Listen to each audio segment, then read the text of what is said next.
Hello friends, welcome to this new lesson. आज medieval history के question discuss करने हैं। पहला क्वेश्चन शुरू करते हैं। एक्स्ट्रा डिटेल्स भी दूंगा आपको क्वेश्चंस के साथ, ठीक है। पीडीएफ आपको टेलीग्राम चैनल भगत एजुकेशन पे मिल जाएंगी। तो पहला क्वेश्चन शुरू करते हैं।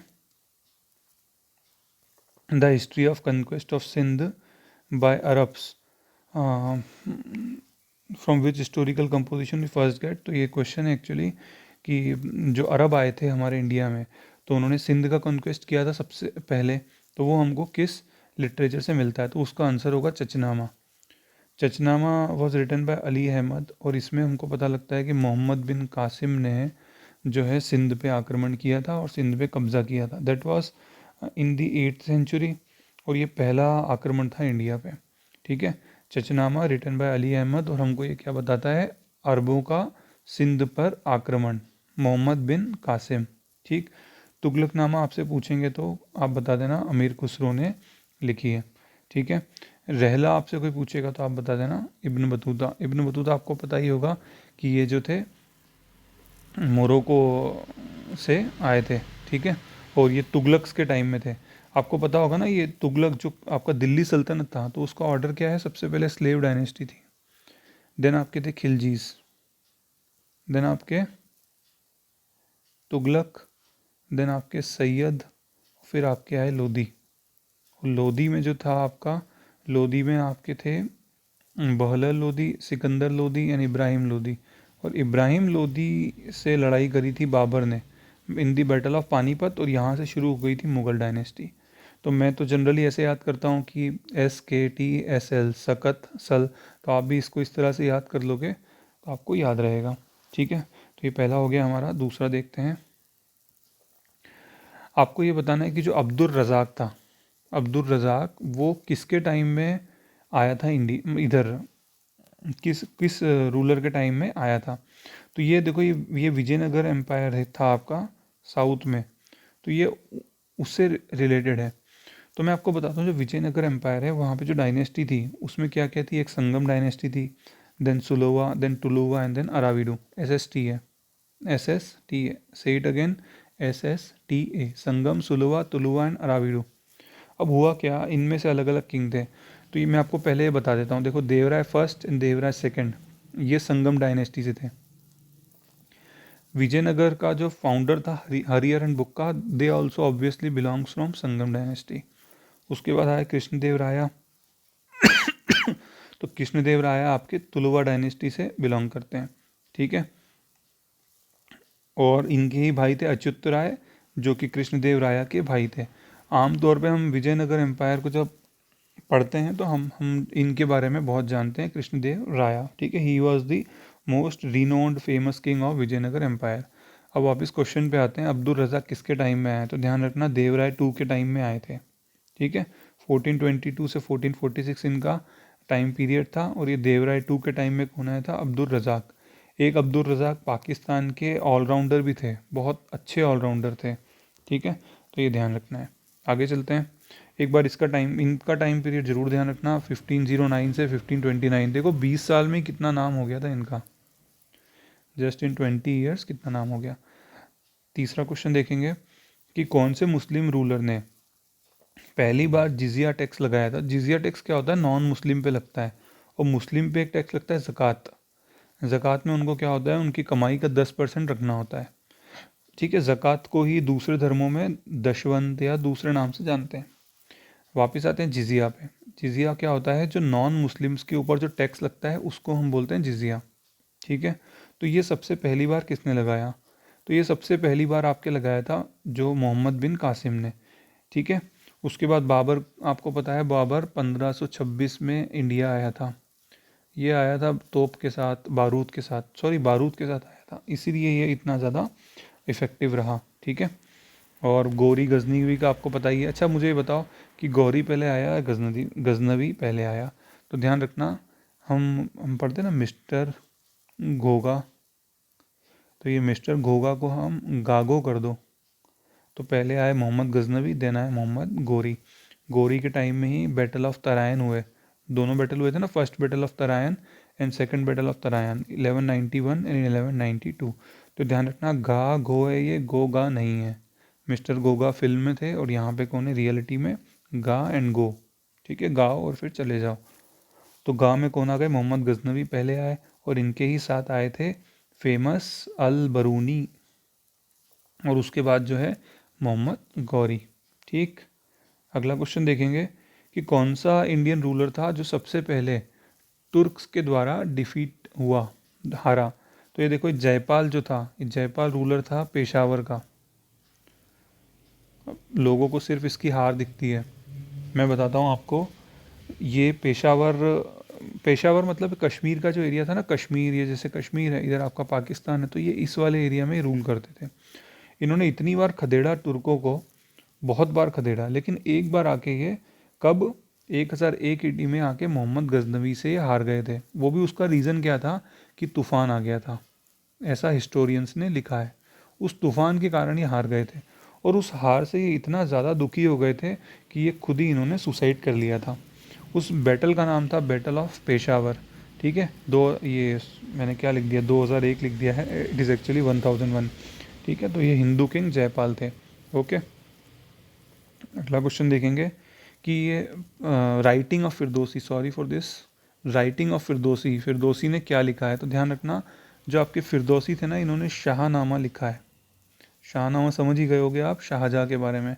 तो अगर आपसे कोई पूछेगा कि बाबरनामा किसने लिखा है, तो आप बता देना बाबर। ये ऑटोबायोग्राफी थी, मतलब खुद लिखी थी इन्होंने।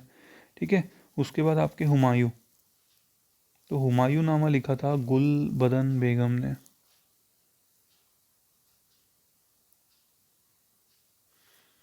एक दो हो गया। उसके बाद आप देखो कि हुमायूं के बाद है अकबर। तो अकबर की तो यार सबको पता है, इनके फेमस खास अबुल फजल।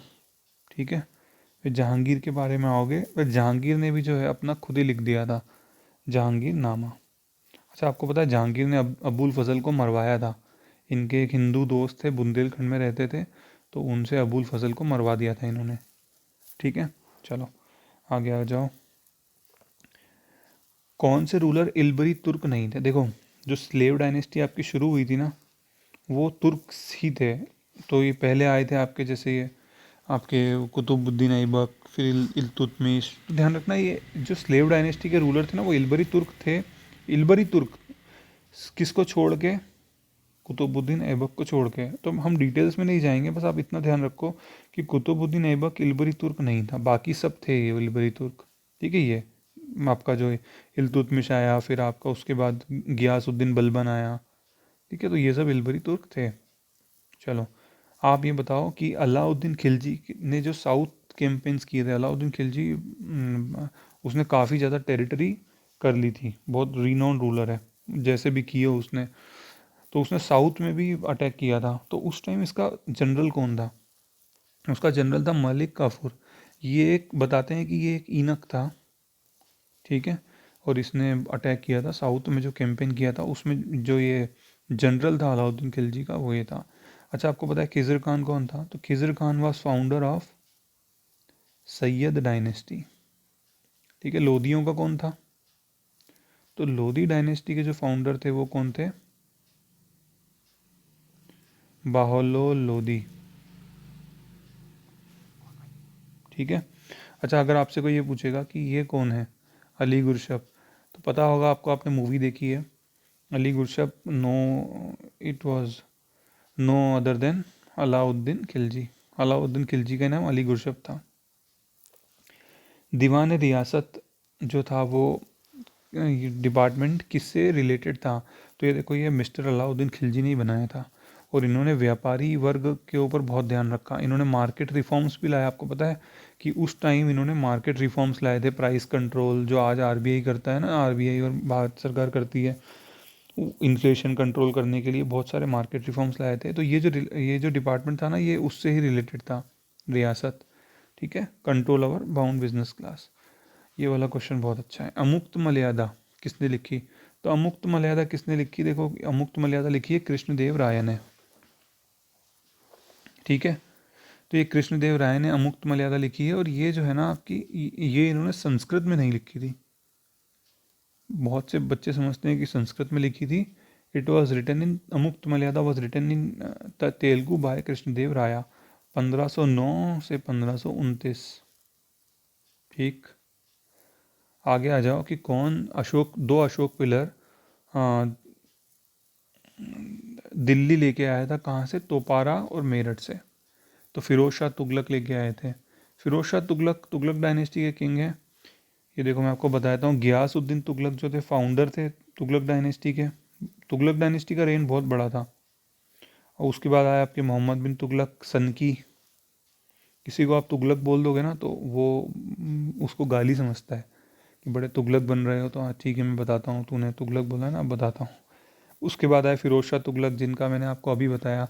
फिरोज शाह तुगलक को एग्रीकल्चर रिफॉर्म्स के लिए भी जाना जाता है। इन्होंने एक डिपार्टमेंट बनाया था दीवाने को ही, और इस तरह से इरिगेशन के लिए, तो इस तरह से भी उनको जाना जाता है।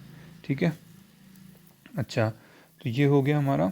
नेक्स्ट हम आते हैं, अच्छा इनके बारे में आपको पता ही, अलाउद्दीन खिलजी, मोहम्मद गौरी, गा गो। ओके, तो मोहम्मद गौरी, ये गौरी और गजनवी। सिकंदर लोदी बताया आपको, ठीक है। सिकंदर लोदी, ये आपके जो थे बहलोल लोदी,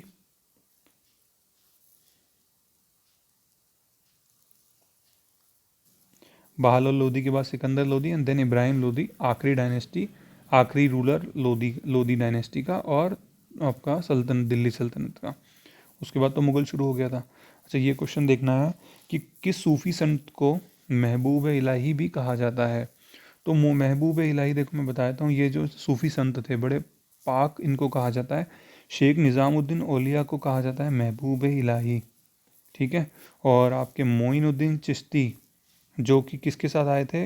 ये मोहम्मद गोरी के साथ आए थे, ठीक है। मोइनुद्दीन चिश्ती किसके साथ आए थे? मोहम्मद गोरी के साथ आए थे। मोहम्मद गजनवी के साथ आए थे अलबरूनी, ठीक है, बट वो सूफी संत नहीं थे। बख्तियार काकी जो है मोइनुद्दीन चिश्ती के ही फ्रेंड थे, ठीक।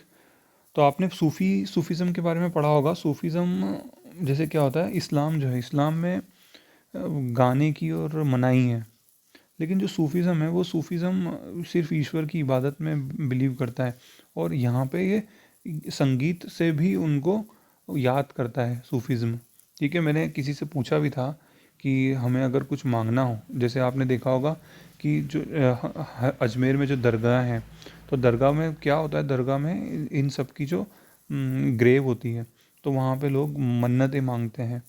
तो मैंने किसी से पूछा था कि आपको, हमको अगर कुछ मांगना होता है तो हमको सीधे अल्लाह से मांगना चाहिए, तो हम लोग दरगाह पे क्यों जाते हैं?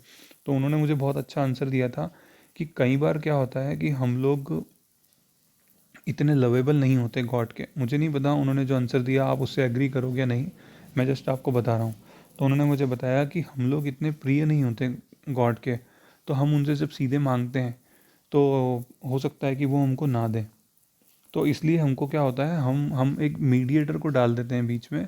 जैसे कि दरगाह पे जाते हैं, तो दरगाह के जो बंदे होते हैं, जिनको जिनकी दरगाह होती है, वो बहुत प्रिय होते हैं। जैसे फॉर एग्ज़ाम्पल अजमेर में जो दरगाह है, तो हम उनसे मांगते हैं और उनसे कहते हैं कि आप अल्लाह से या गॉड से बोलो।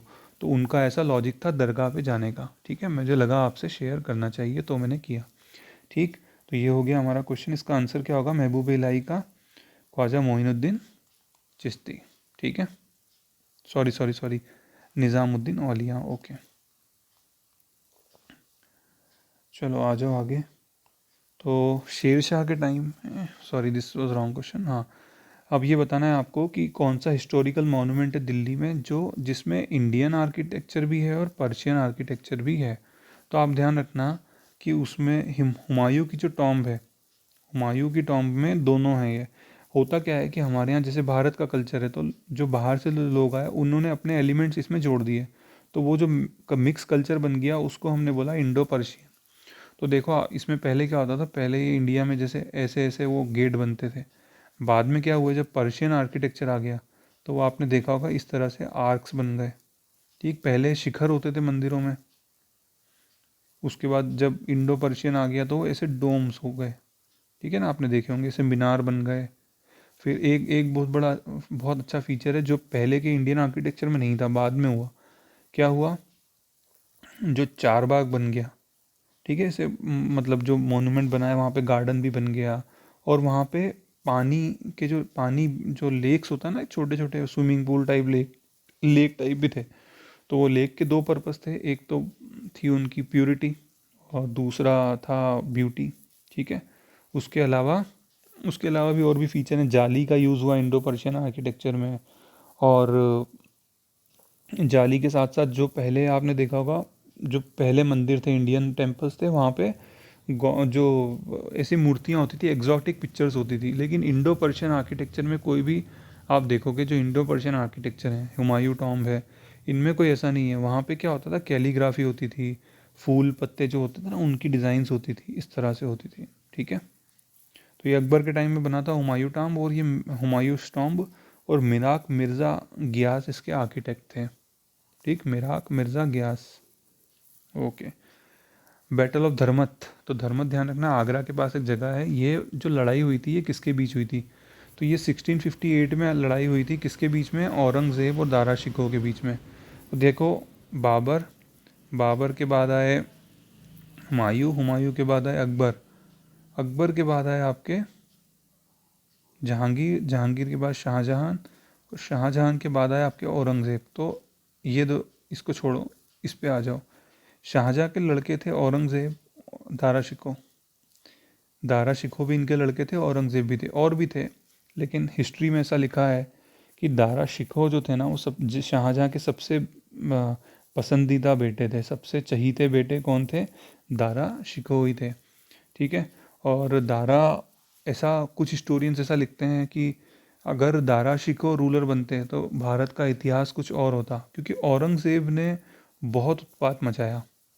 ये इसने धर्म के प्रति और बहुत ज़्यादा, ये ऑर्थोडॉक्स रूलर था, इसने काफ़ी कुछ ऐसा किया जिससे भारत की हिस्ट्री बदल गई। अगर ये नहीं, आप ये देखोगे औरंगज़ेब के बाद कोई मुग़ल सल्तनत सब ढह गई। क्यों ढही? क्योंकि इसकी जो नीतियाँ थी, इसने बहुत ज़्यादा टेरिटरी तो एक्वायर कर ली थी, लेकिन इसकी नीतियों से काफ़ी कुछ बदल गया। तो ऐसा कहा जाता है कि भारत के लिए बुरा हुआ कि दारा शिकोह रूलर नहीं बने। ठीक। तो औरंगज़ेब और दारा शिकोह के बीच में हुआ था बैटल ऑफ धर्मत। तो आप इसको धर्म से याद कर सकते हो कि दारा शिकोह बहुत धार्मिक आदमी था, ये बड़े अंधविश्वासी भी थे, ऐसा बताते हैं। और औरंगज़ेब, ठीक है, ऑब्वियसली कैसे था आपको पता है। तो ये इस तरह से इनका युद्ध हुआ था। अच्छा बताओ, जजिया जो है वापस किसके टाइम में इम्पोज हुआ? तो देखो, मैंने आपको बताया था मोहम्मद बिन कासिम ने लगाया था। उसके बाद 1564 में अकबर जो था, अकबर द ग्रेट क्यों बोलते हैं? इसीलिए बोलते हैं क्योंकि अकबर ने जजिया को हटा दिया था। लेकिन औरंगज़ेब ने इसको वापस 1679 में इंट्रोड्यूस कर दिया था। ठीक है। आखिरी क्वेश्चन है हमारा कि जो शिवाजी के टाइम में जो सरे नौबत है, एक डिपार्टमेंट था शिवाजी का, बड़ा एडमिनिस्ट्रेशन जो था ना, उस पर पीएचडी कर चुके हैं लोग, तो इतना अलग एडमिनिस्ट्रेशन था उनका। तो जो छत्रपति शिवाजी महाराज के टाइम में एक डिपार्टमेंट था सरे नौबत, तो वो किससे रिलेटेड था? तो ध्यान रखना, सरे नौबत को आप ऐसे कॉम्बैट पढ़ सकते हो। सरे नौबत, कॉम्बैट, कॉम्बैट का मतलब होता है लड़ाई। ठीक है। तो कॉम्बैट से आप मिलिट्री एडमिनिस्ट्रेशन को रिलेट कर सकते हो। तो सरे नौबत किससे रिलेटेड था? मिलिट्री एडमिनिस्ट्रेशन से रिलेटेड था।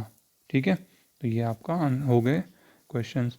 प्लीज़ आप फ्रेंड्स फीडबैक दें, आपके फीडबैक नहीं मिलते हैं, कुछ मिलते हैं कुछ नहीं मिलते हैं। तो जितने ज़्यादा हो सके, लाइक डिसलाइक जो भी आपको लगे प्लीज़ बताएं। हमारी टीम बहुत मेहनत करती है, आपके फीडबैक मिलते हैं तो बहुत ज़्यादा अच्छा लगता है, हमें मेहनत करने की के लिए और मोटिवेशन मिलता है। Thank you so much friends, good night.